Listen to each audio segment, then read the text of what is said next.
Bonjour à tous et à toutes, bienvenue dans cette 4e édition du journal Cofininfo de l'ensemble paroissial de la Croix-Rousse.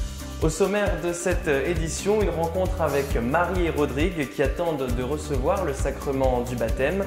Cette semaine a également été marquée par le déconfinement. Nous irons voir comment cela s'est passé à la maison Saint-Augustin. Enfin, bien sûr, nous terminerons par quelques questions d'actualité.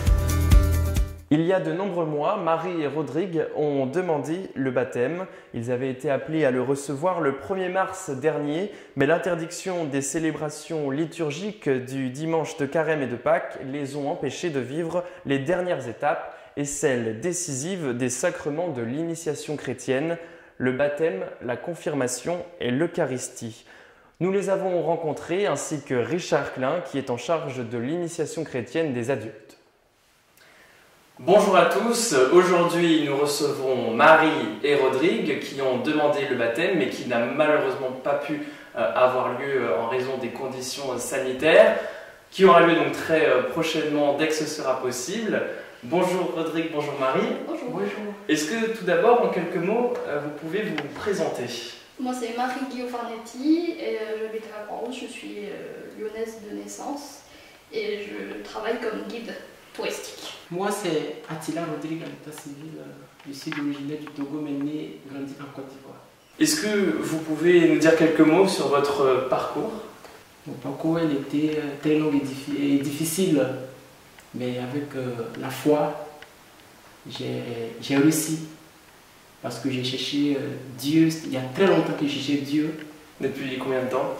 Bon, depuis 5 ans maintenant, depuis 2015. Comment c'est venu cette découverte?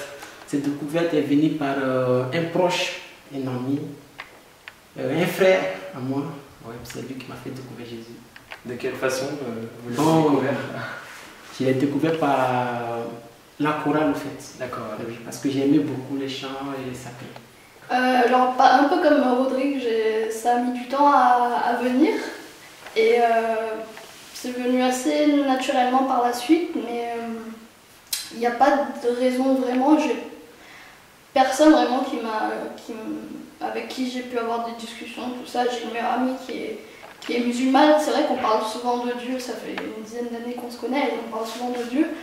Avant de la connaître, j'avais déjà cette idée de baptême, mais c'est vrai qu'on a des discussions par-ci par-là avec des amis, avec donc ma voisine Christine Demoutier qui est aussi mon accompagnatrice. C'est vrai que voilà, j'en suis venue au fait que c'était une évidence ce baptême et bon, je porte aussi un nom assez prédestiné, on va dire ça comme ça. Et étant guide, je me suis aussi beaucoup nourrie des œuvres d'art.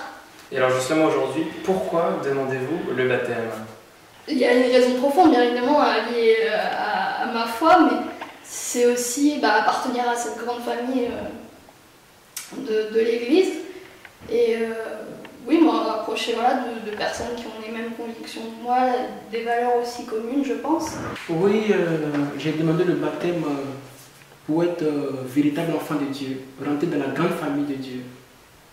Parce que lorsque je vois la grande famille de Dieu, je vois la famille catholique, elle m'a beaucoup séduit. Qu'attendez-vous du baptême? Me sentir libre. Aussi que le Seigneur efface les péchés originels. Et être né de nouveau. Une nouvelle naissance. Voilà. Et vous, Marie? Encore apprendre aussi sur la vie de Jésus et puis les autres personnages de la Bible. Ça va m'aider aussi à continuer à appréhender des œuvres d'art autrement. Je me rattache beaucoup à mon métier, mais c'est important pour moi aussi ce rattachement. Richard Klein, bonjour. Vous êtes chargé de l'accompagnement des catéchumènes sur l'ensemble paroissial de la Croix-Rousse. Est-ce que vous pouvez nous dire en quelques mots en quoi consiste cette mission? Eh bien, il s'agit de recevoir des adultes qui souhaitent recevoir l'un des sacrements d'entrée vers la foi, qui sont le baptême, la communion et la confirmation. Concrètement, comment cela se passe? Alors, vous avez noté qu'il s'agit d'un accompagnement et non pas d'un enseignement. Donc, l'idée et la mission, c'est d'amener à les faire rencontrer le Christ. Il ne s'agit pas de cours de catéchèse, mais il s'agit encore une fois d'une rencontre personnelle que doivent faire ces personnes qui demandent un sacrement. Mais finalement, quelles sont les étapes de cet accompagnement?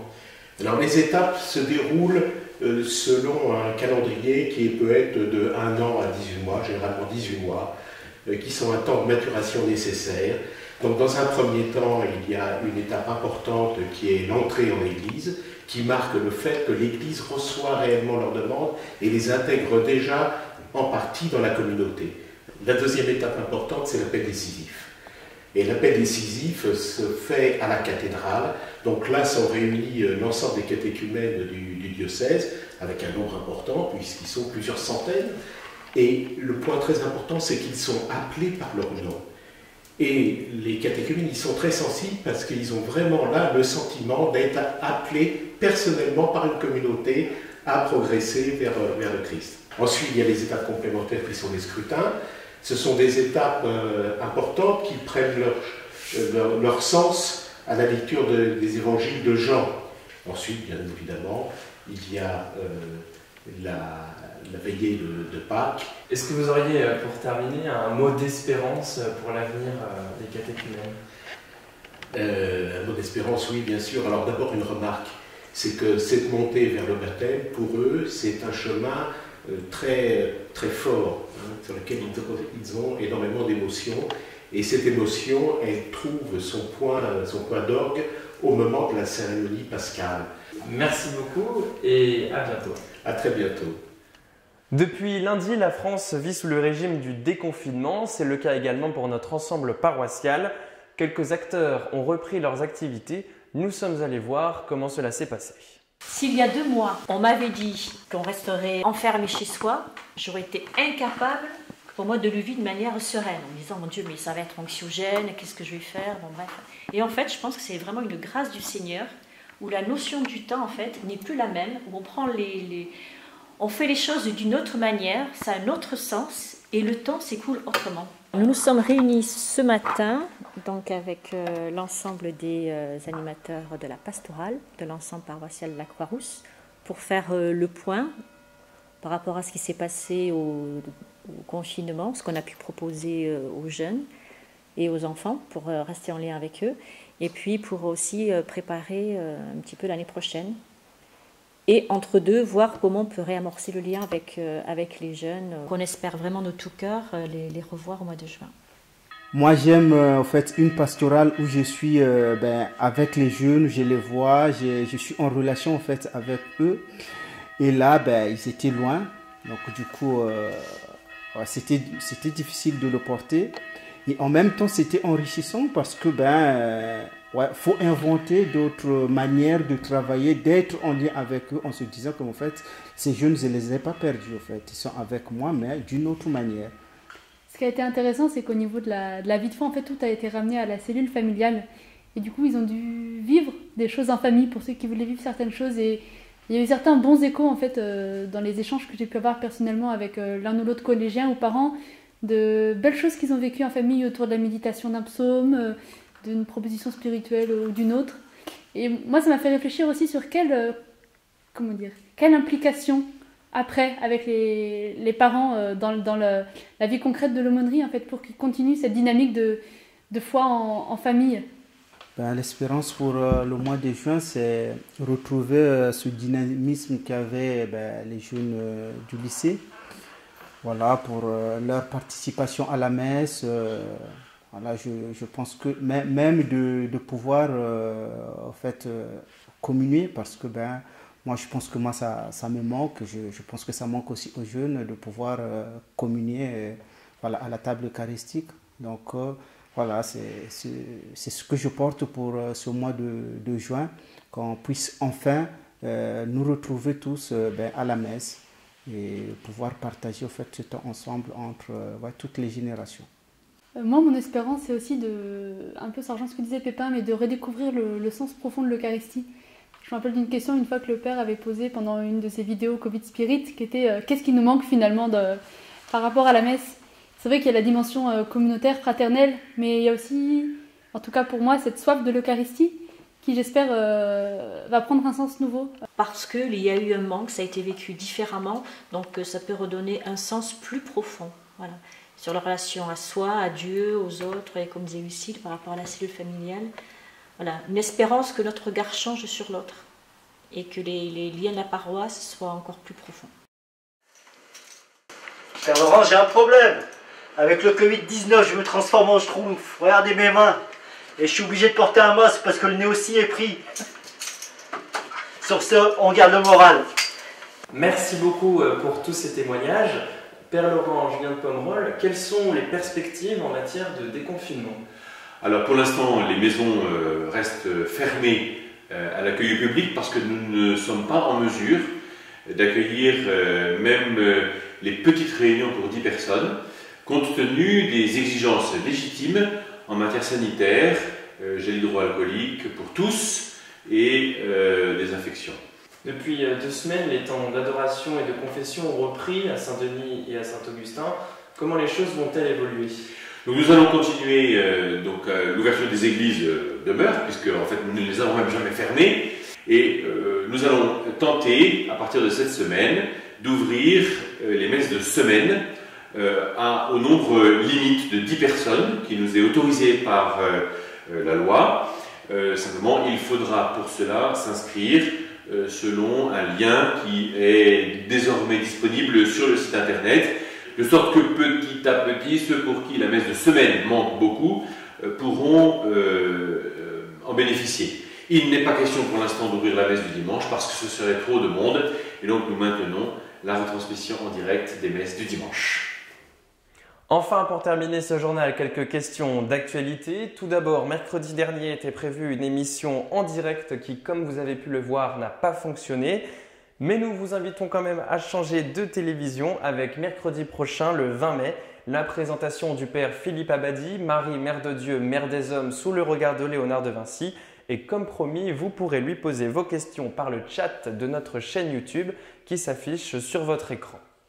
Notez aussi dès maintenant que mercredi 27 mai à 20h30 aura bien lieu la soirée de louanges avec le groupe Les Semeurs.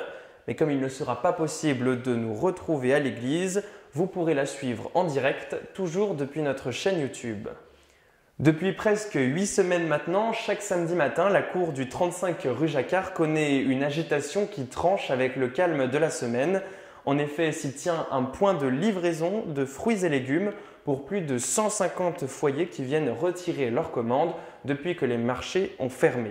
C'est un producteur de Turin dans notre région qui vient ici apporter fruits et légumes frais de sa production. L'interdiction des marchés, c'est un petit problème quand même chez nous parce que sachant qu'on vend toute notre production en direct sur les marchés, donc on se retrouve à avoir des fruits et des légumes qui vont rester sur les champs et qu'on ne pourra pas récolter, sachant qu'il n'y aura pas la vente derrière. Donc voilà, on a des clients qui sont fort sympathiques et qui nous ont trouvé un moyen de pouvoir écouler notre marchandise par le biais de paniers. En fait, David et Nathalie, je les connais depuis quelques années. C'est mon producteur attitré, mon fils y travaille. Et ça me paraissait important, dans mes valeurs, de soutenir un agriculteur local, de lui permettre de continuer à exister. Et je ne pouvais pas envisager d'imaginer cette famille avec ce gâchis alimentaire, ce travail perdu. Et on s'est lancé. Au début, il y a eu 120 personnes qui sont venues. Aujourd'hui, il y a 400 personnes sur la Croix-Rousse qui sont informés de cette possibilité de commander des fruits et légumes qui sont en agriculture raisonnée. Je crois qu'en tant que scout, j'essaye toujours de faire de mon mieux. Et là, je me suis dit qu'il fallait faire quelque chose, tout simplement. Ça donne vraiment du sens à notre engagement de scout, que je ne porte pas aujourd'hui. Parce qu'on se rend utile. On se rend utile dans notre quartier, on se rend visible et voilà, c'est un vrai service qui est apporté aux Croix-Roussiens et aussi à nos amis producteurs. Nous arrivons au terme de cette édition du journal Cofin Info de l'ensemble paroissial de la Croix-Rousse. Dans quelques instants, nous allons participer à la messe célébrée en direct de l'église Saint-Augustin. Elle sera présidée par le père Laurent Julien de Pomerol. La prédication est assurée par le père Gabriel Timin. Quant à moi, j'aurai le plaisir de vous retrouver dimanche prochain. D'ici là, bonne semaine et prenez soin de vous.